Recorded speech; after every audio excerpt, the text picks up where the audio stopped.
What's going on, friends? Welcome back to another video. If we don't know each other already, my name is Lauren. I am a former classroom teacher turned homeschooling mom, and today we're going to talk about a few more of those homeschooling myths that you have heard, all of those misconceptions and ideas that people who haven't really dipped their toes in or experienced learning from home.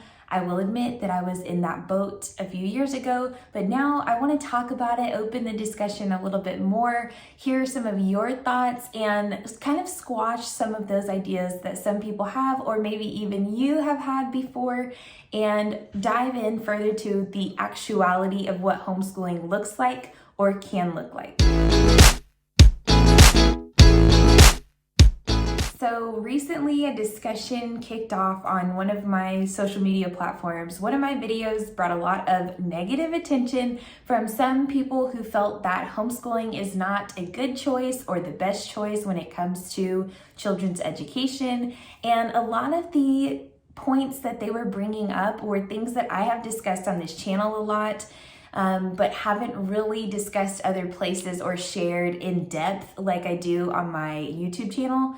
As always, I love to bring you guys a very realistic, open, and honest version of homeschooling, as well as applying my teaching background to it to kind of give you a compare and contrast situation of what I used to experience as a classroom teacher versus what you can create and have in your homeschool, and the differences between all of those things, and why it's so important that we do tailor the educational experience for our children to give them the best opportunities when it comes to learning their own way and things that they're interested in, etc. So the very first thing that we're going to talk about is our mindset, because that is one of the biggest shifts that you will have to make. I think a lot of the time when we have done something one way, or we have a tradition in our family or in society even, it is very hard to be comfortable enough to break that mold and step outside of that comfort zone, the norms or expectations, and kind of like go your own path. And when it comes to homeschooling, a lot of the time that is exactly what's happening. We're used to seeing kids going to public schools or a more like traditional school setting and being in a classroom where the ratio is like 1 to 25. But when it comes to homeschooling, it's completely different, but that also alters everything else in your life. And so for people to bite off such a big chunk like that, I think sometimes it can be a little confusing or unsettling or uncomfortable, but it all starts in your mindset.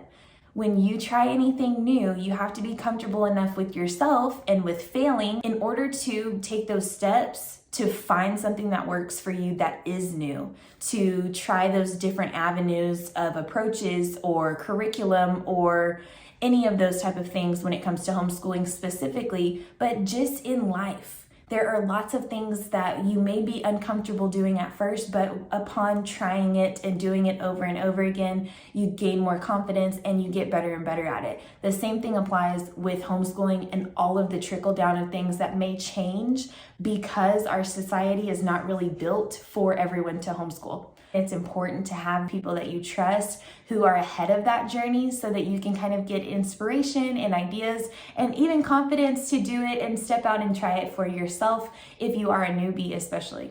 One of the questions that I was asked specifically was about socialization, and I think that that's like in the top 3 questions people have when they're considering homeschooling, or people who like despise the idea of homeschooling. That's one of their top arguments. But I think as a classroom teacher, previous classroom teacher, this has really helped me to form like my own ideas and feelings about this topic. So I taught early elementary for about 5 years. And so my experiences when it comes to socialization didn't happen too often in the classroom unless it was like Fun Friday. And that was only when I taught kindergarten. So if you have had this experience, definitely let me know. When I was in school, it was expected that you're not talking, you're paying attention to what the teacher's telling you, and then you shift to be focused on your independent work.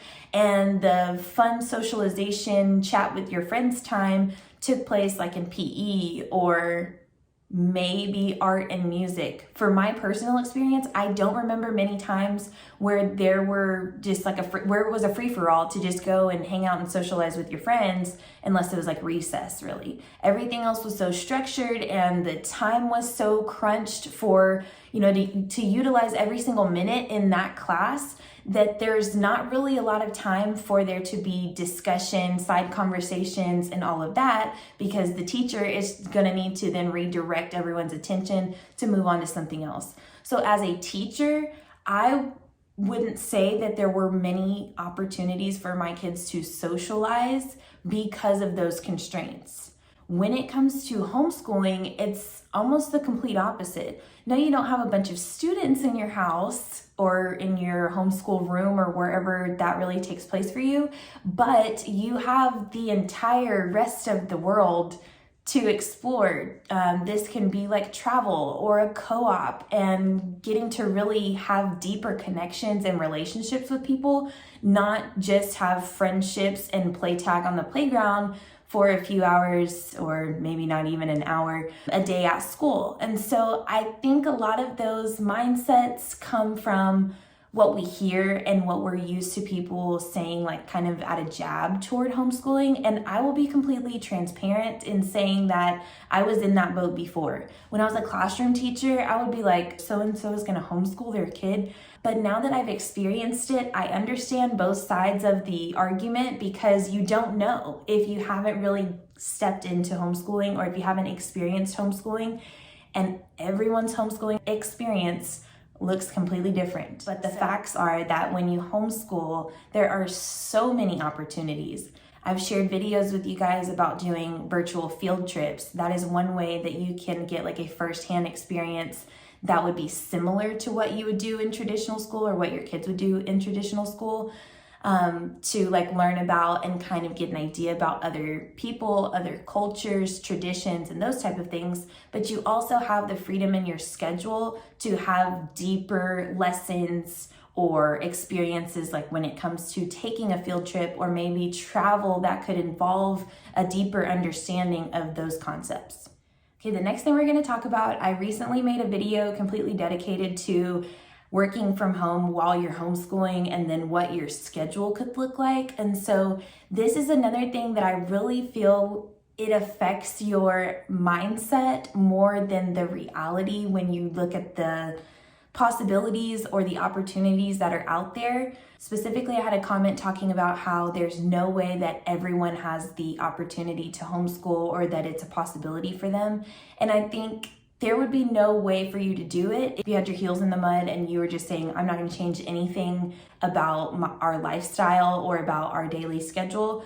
Then yeah, I would agree that homeschooling is not going to work if you were to go about it that way. But if you are open to possibly a different position, possibly a different company, possibly a different work schedule, then that already begins to shift things and how they could look from day to day when it comes to homeschooling. And then a schedule could come with that for how learning at home would look for your family specifically. So I think that this is just another big topic that a lot of people have in their mind, that work has to be from 9 to 5, school has to be within that time, and if it's not, then you're not doing it correctly or it's not as effective. And neither of those things are true. So once again, that's another mindset shift that we have to have and be open to if homeschooling is really something that we are prioritizing for our kids and for our family.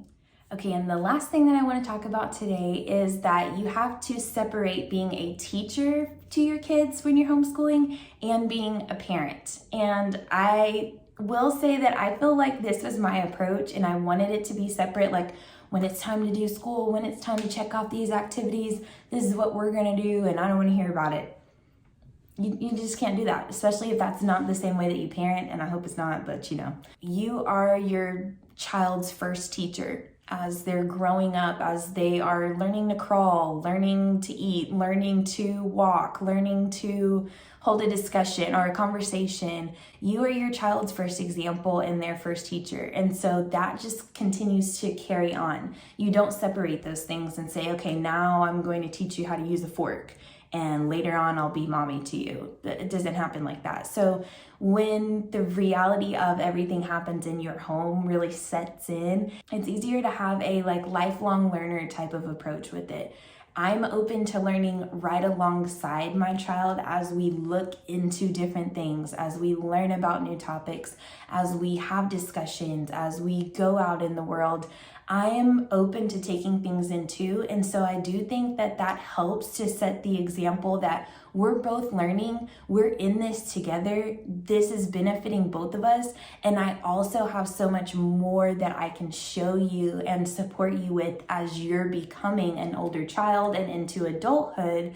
So it's just more just that parenting teacher cohesion is what I would best describe it as. So no, I don't think it's realistic to separate parenting and teaching when it comes to homeschooling. They are both all in one. You are the everything when it comes to that position and the role that you hold in the relationship of learning.